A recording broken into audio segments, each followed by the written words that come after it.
Doctors/nurses/Redditors, what has been your most gory, disgusting or worst medical experience? Mine would have to be when I volunteered as a nursing assistant at the local hospital. On the first day I was there, I was asked if I'd like to assist in bathing an elderly patient. I was told he was near comatose, riddled with cancer and was on death's door. I agreed, but nothing could prepare me for the sight of him. His pallid skin was stretched over his bones and his eyes were dull and staring. Most of his skin was purple where his blood vessels had ruptured. He couldn't even speak and screamed when myself and the other nurse had to roll him over.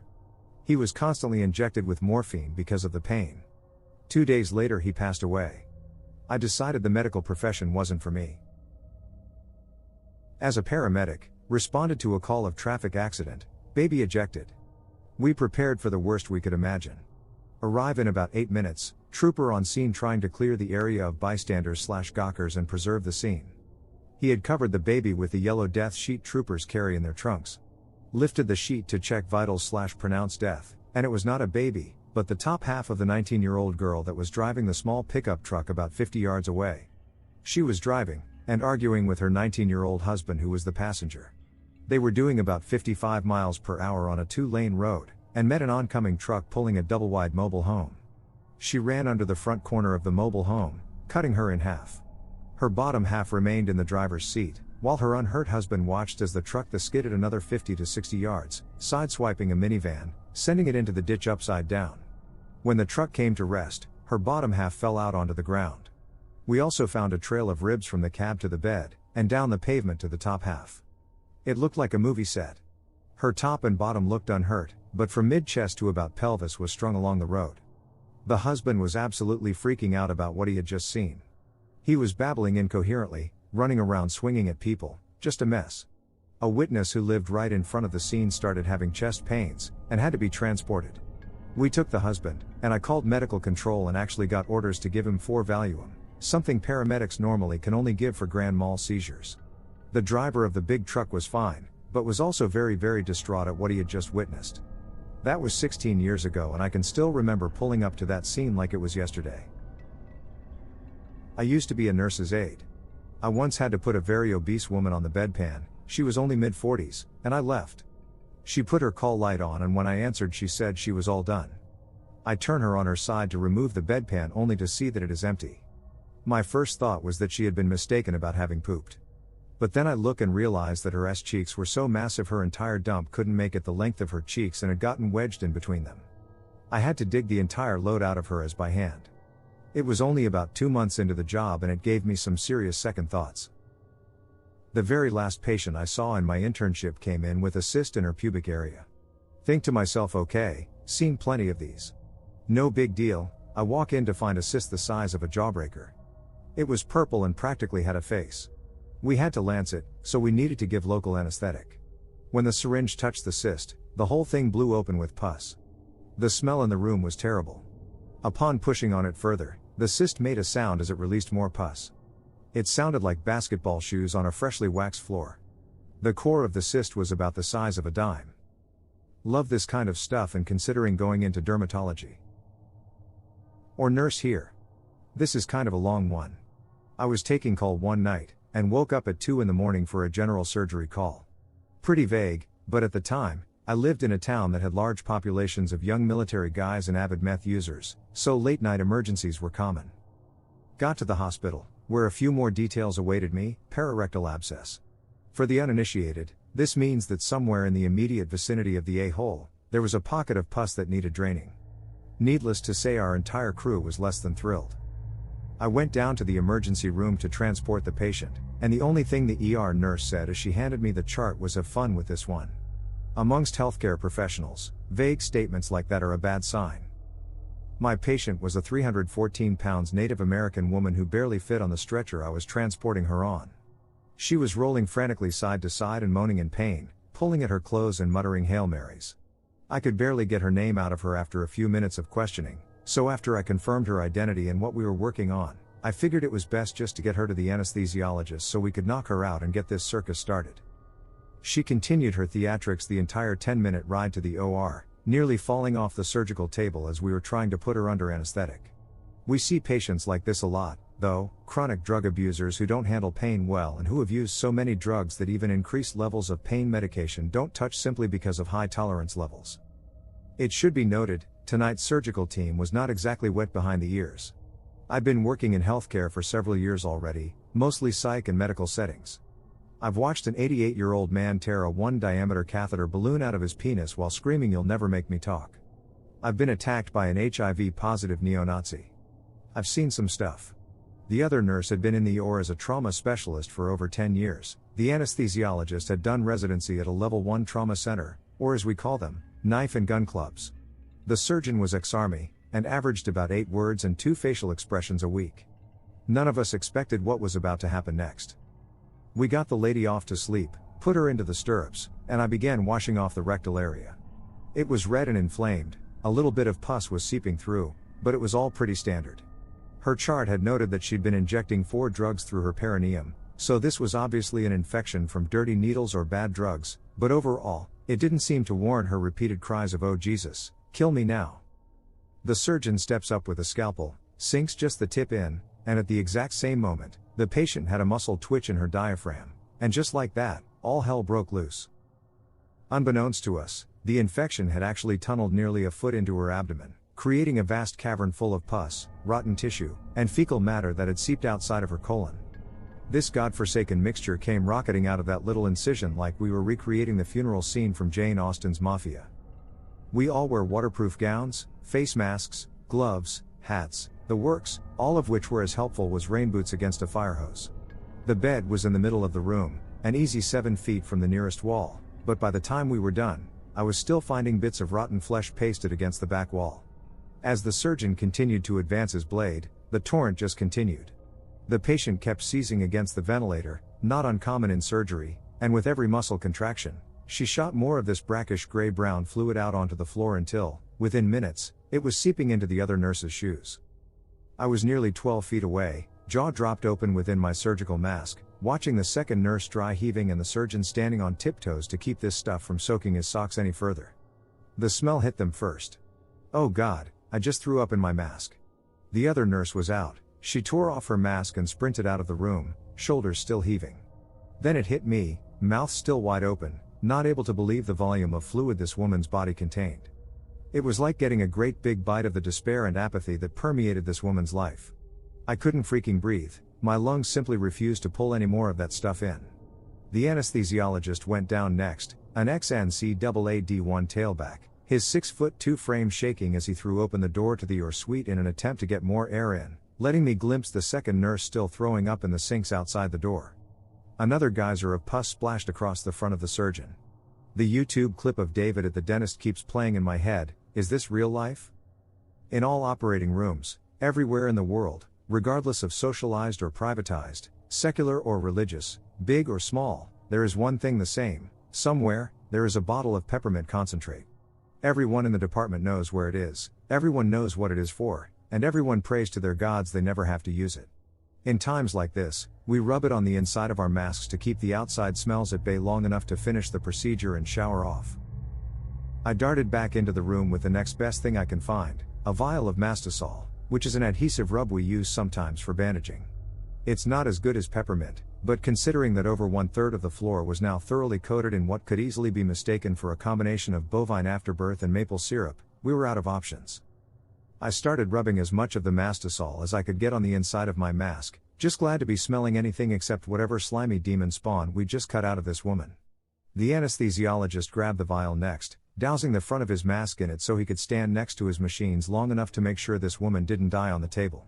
It wasn't until later that we realized that Mastisol can give you a mild high from huffing it like this, but in retrospect, that's probably what got us through.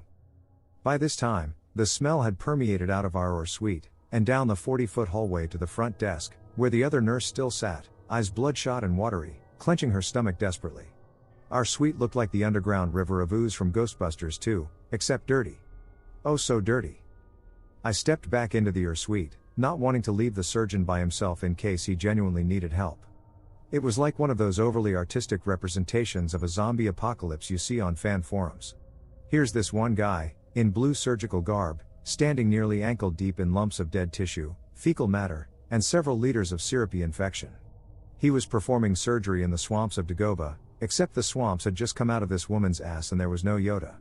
He and I didn't say a word for the next 10 minutes as he scraped the inside of the abscess until all the dead tissue was out, the front of his gown a gruesome mixture of brown and red, his eyes squinted against the stinging vapors originating directly in front of him. I finished my required paperwork as quickly as I could, helped him stuff the recently vacated opening full of gauze, taped this woman's buttocks closed to hold the dressing for as long as possible, woke her up, and immediately shipped off to the recovery ward. Until then, I'd only heard of alcohol showers. Turns out 70% isopropyl alcohol is about the only thing that can even touch a scent like that once it's soaked into your skin. It takes 4 or 5 bottles to get really clean, but it's worth it. It's probably the only scenario I can honestly endorse drinking a little of it, too. As we left the locker room, the surgeon and I looked at each other, and he said the only negative sentence I heard him utter in 2.5 years of working together. That was bad. The next morning the entire department, a fairly large floor within the hospital, still smelled. The housekeepers told me later that it took them nearly an hour to suction up all of the fluid and debris left behind. The ER suite itself was closed off and quarantined for 2 more days just to let the smell finally clear out. I laugh now when I hear new recruits to healthcare talk about the worst thing they've seen. You ain't seen shit, kid. TLDR, don't shoot IV drugs into your taint. Autopsy tech/death investigator. A morbidly obese man had died in a cheap motel room with the heat cranked up and wasn't found for several days. By the time we got him to the morgue he was horribly bloated from decomp gas and was purple and green all over. There was lots of skin slip. Our forensic pathologist went to make the initial Y incision, and the force of the escaping gas blew gore all over us and the ceiling while making a sound like a wet balloon with the air being pinched out. We all paused for a moment as the worst stank I've ever smelled enveloped the room like something that had crawled out of Satan's anus. Then we burst out laughing because it was all we really could do. It didn't help that he was leaking liquefied fat all over the floor. That shit is slippery. My boots have never been the same since. TLDR, got hit by boomer gore. In my EMT class an instructor was telling me about one of her calls to a freeway accident.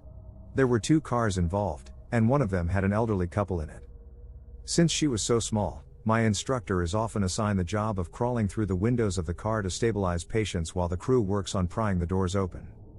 She crawled into the back seat of the elderly couple's car and held manual C-spine for the woman, holding someone's head in place to prevent an injury by twisting the spinal cord.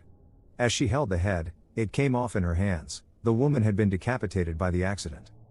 She had to take a couple of weeks off after that and talk to a therapist to help cope. I can't imagine what it must have been like to go through something like that.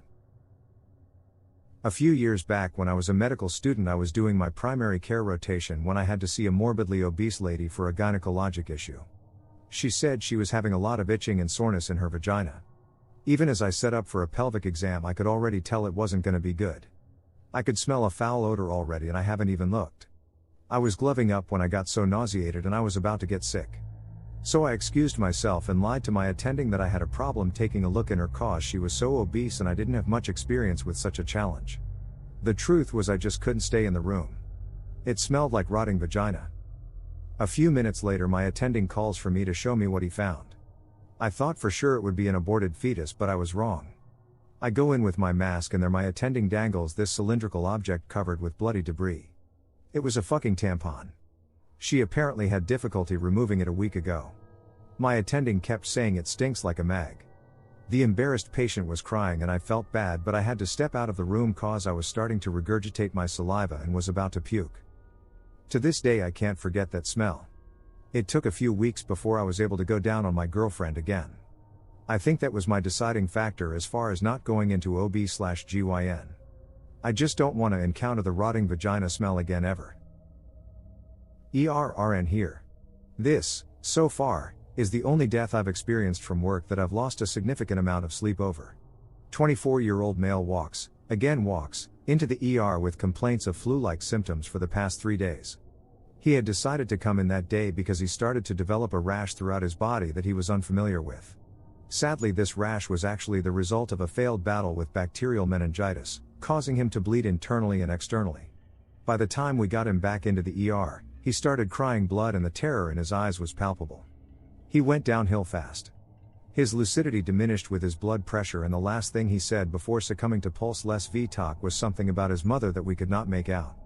You could see his consciousness fade from his eyes as we started compressions.